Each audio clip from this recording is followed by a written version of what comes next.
One man conquered more territory in his lifetime than the Roman Empire did in 4 centuries. He built an empire stretching from Korea to Hungary, killed 40 million people, and did it all starting from absolutely nothing. No inheritance, no noble bloodline, no army. Just a 9-year-old orphan left to die in the Mongolian wilderness. The year is 1171, and a boy named Temüjin huddles in a makeshift tent, with his mother and siblings, slowly starving to death. His father, a minor clan chief, was poisoned by rivals just weeks ago. The clan elders immediately abandoned the family, taking all their horses and livestock. In the brutal steppes of Mongolia, this is a death sentence. Nobody expects them to survive the winter. But Temüjin does survive. And what happens next changes the entire world forever. Here's what you need to understand about Mongolia in the 12th century. It's not a country. It's dozens of warring tribes in a constant state of chaos, raiding each other for horses, women, and grazing land. There's no central authority, no unified identity, just endless violence. The strongest clans dominate, the weak ones get absorbed or eliminated. And Temüjin's family, they're now at the absolute bottom of this food chain. His mother, Holan, keeps them alive through sheer willpower. She forages for wild plants, catches fish with her bare hands, and teaches her children to hunt field mice. Temüjin, as the eldest son, takes on the responsibility of providing for his brothers and sisters. He's learning something crucial during these years of desperate poverty. Survival requires ruthlessness.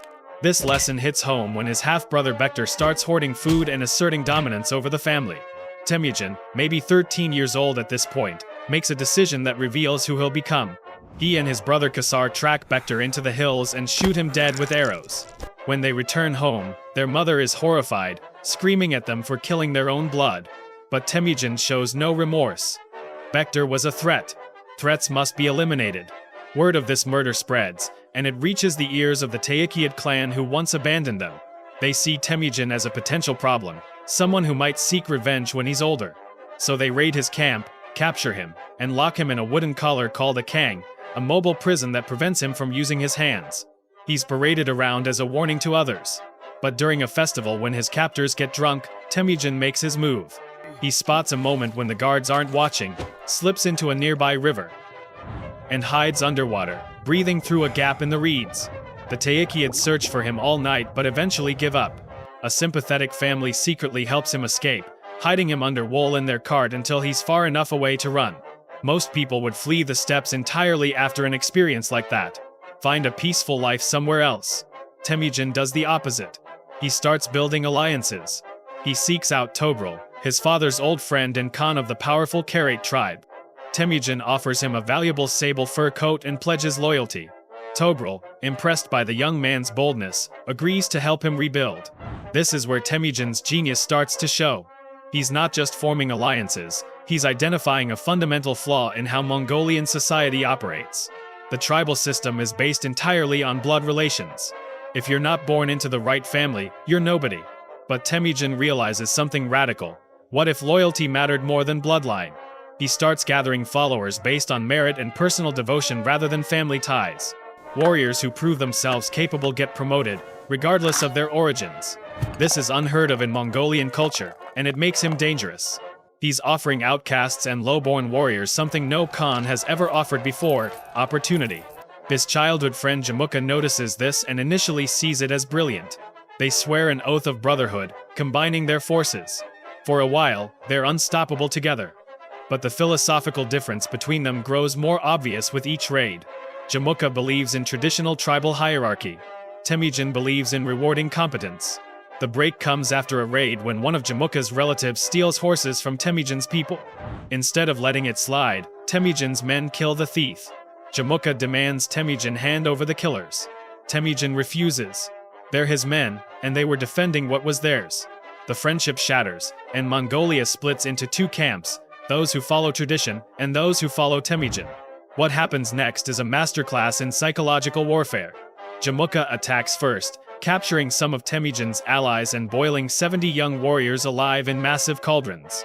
It's meant to terrify Temujin's followers into abandoning him. Instead, it backfires completely. Warriors across Mongolia see Jamuka's cruelty as pointless savagery. Temujin, by contrast, is building something that looks almost like a meritocracy. More and more fighters start defecting to his side. But Temujin faces a bigger problem. The established Khans see him as a threat to the entire social order. If this nobody can rise to power through merit rather than birthright, what's to stop others from trying? The Jin dynasty in China starts backing his enemies, supplying them with weapons and gold. Traditional Mongolian Khans form coalitions specifically to crush him. He's outnumbered, outgunned, and fighting on multiple fronts. Any reasonable person would negotiate, compromise, maybe accept a subordinate position under a more powerful Khan. Temujin doesn't even consider it. He's learned something from those years starving as a child: half measures get you killed. You either dominate completely, or you lose everything. The question isn't whether he'll fight. It's how he'll win when everyone wants him dead. The answer comes from an unexpected place: intelligence gathering. While other Khans rely on spies and informants, Temujin builds something far more sophisticated. He creates a network of riders called the arrow messengers who can cover massive distances at unprecedented speed. They don't just carry messages. They gather information about troop movements, political tensions, who's allied with whom, which tribes are feuding. Most importantly, they identify which warriors in enemy camps are dissatisfied with their leaders. This intelligence network reveals something crucial: his enemies aren't actually unified. They hate him, sure, but they also hate each other. Ancient grievances, territorial disputes, personal vendettas, the traditional tribal system is riddled with fractures. Temujin just needs to find the right pressure points. He starts with the Tatars, the tribe that poisoned his father. Instead of attacking them directly, he waits. When they get into a conflict with the Jin dynasty, Temujin offers to help the Chinese crush them. It's a calculated move that serves multiple purposes. He gets revenge for his father, weakens a major enemy, and gains Chinese recognition as a legitimate power. The Jin give him the title / commander of pacification / thinking they can control him. They're wrong. With the Tatars broken, Temujin does something that shocks everyone. Traditional Mongolian warfare involves raiding, looting, then disappearing back to your territory. Winners take the goods and livestock. Losers rebuild and eventually raid back. It's cyclical, endless, pointless. Temujin refuses to play that game. When he defeats the Tatars, he doesn't just raid them. He absorbs them. Adult males who resist are executed. Everyone else, women, children, skilled craftsmen, gets integrated into his growing confederation. Their warriors are given a choice: join him and be treated as equals, or die. This is revolutionary, and it terrifies the traditional Khans. He's not just winning battles, he's permanently erasing tribes from existence and growing stronger with each victory. The map of Mongolia is being redrawn, and they're running out of time to stop him. Jamuka, his former friend, forms a massive coalition of tribes to destroy Temujin once and for all. The Battle of Dallin Bal's Hut in 1187 should be Temujin's end. He's outnumbered 3-1. His forces are exhausted from constant warfare. Supply lines are stretched thin. By every conventional measure, he should lose. The battle is a disaster. Temujin's forces are shattered, scattered across the steppes. He has to retreat with just a handful of loyal followers. Jamuka captures his camp, his supplies, everything. Most warlords would consider this the end. Accept defeat, flee to China, beg for mercy. Temujin vanishes into the wilderness with 19 loyal men and starts planning his comeback. Here's where his childhood starvation becomes an advantage. Those years of barely surviving taught him something other Khans never learned: you can endure far more than you think. Hunger, cold, exhaustion, these are just conditions, not death sentences. His 19 followers have chosen to stay with him despite having every reason to abandon a losing cause. That loyalty means something. They spent months in hiding, not running away, but watching. Temujin's intelligence network is still functional, still feeding him information. He learns that Jamuka's coalition is already fracturing. Tribes that united against a common enemy are now arguing about territory, about who gets what spoils, about old grievances that predate Temujin entirely. The traditional system is eating itself. Temujin starts sending quiet messages to dissatisfied warriors in Jamuka's coalition. Not threats, offers. Join me, prove yourself, rise based on merit rather than birth. One by one, fighters start defecting. Then dozens. Then entire clans. Within a year of his catastrophic defeat, Temüjin has rebuilt his forces to rival Jamuka's coalition. But this time, his army is fundamentally different. It's organized into units of 10, 100, and 1,000, with commanders chosen for competence rather than aristocratic blood. Orders flow down through clear chains of command. Discipline is enforced ruthlessly. It's starting to look less like a tribal warband and more like an actual military machine. The next confrontation with Jamuka doesn't even involve a major battle. Jamuka's coalition simply disintegrates as more warriors defect to Temujin's side. His former friend is reduced to fleeing with a handful of loyalists. The traditional Khans are panicking now. They try forming new coalitions, but nobody trusts each other. The tribal system that governed Mongolia for centuries is collapsing under its own contradictions. Togrul, Temujin's early mentor and father's old friend, starts getting nervous. His protege has grown too powerful, too quickly. In 1203, Togrul betrays him, launching a surprise attack that nearly succeeds. Temujin barely escapes with his life, losing most of his horses and supplies. He's forced to drink muddy water from the Baljuna river just to survive. His closest followers drink with him, and they swear an oath. If they survive this, they'll remember who stayed loyal when everything seemed lost. That oath becomes legendary. The Baljuna covenant represents something new in Mongolian culture, loyalty based on shared hardship rather than blood or tribe. The men who drank that muddy water become the core of Temujin's inner circle, regardless of their origins. Some were nobles, some were former slaves. Merit and loyalty are the only currencies that matter now. Within months, Temujin has rebuilt again. He defeats Togrul decisively, absorbing the Karait tribe into his confederation. The pattern repeats: resistant males executed, everyone else integrated, capable warriors promoted based on skill. Mongolia is rapidly running out of independent tribes. The Khans who haven't been conquered are desperately trying to figure out how to survive what's coming. By 1206, there's basically nothing left to conquer on the Mongolian plateau.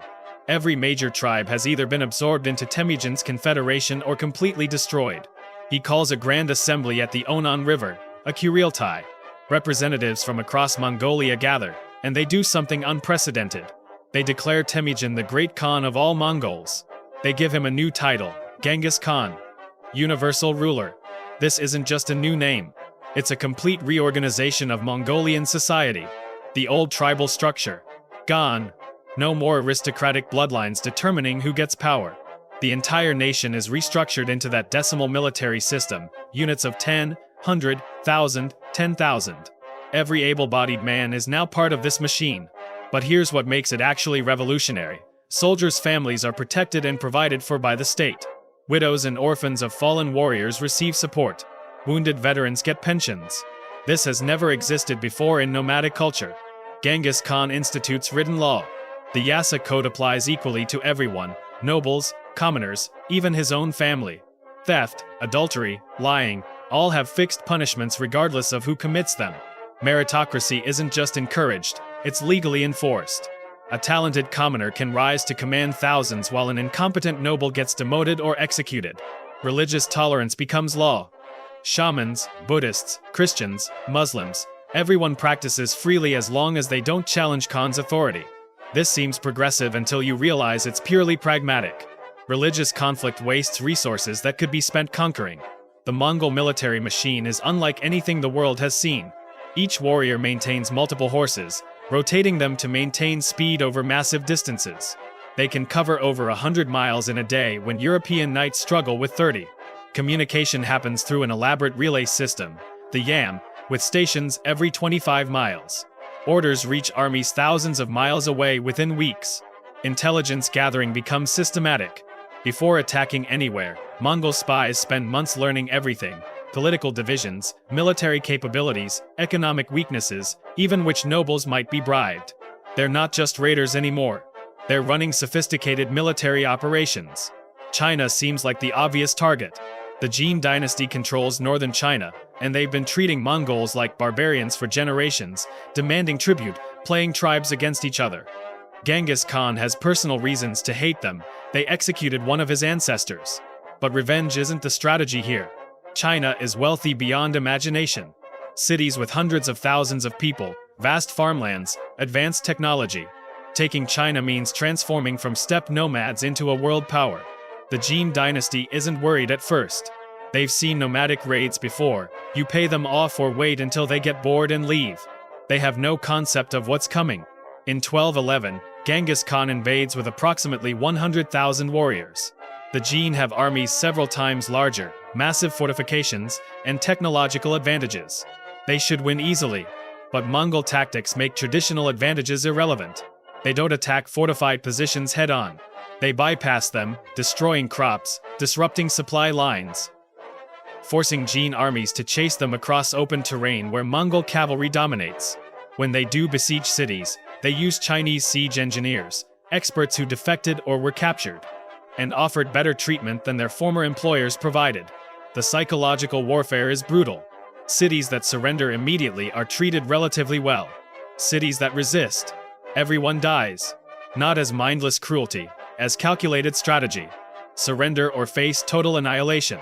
Word spreads fast. Surrender rates skyrocket. By 1215, Beijing falls.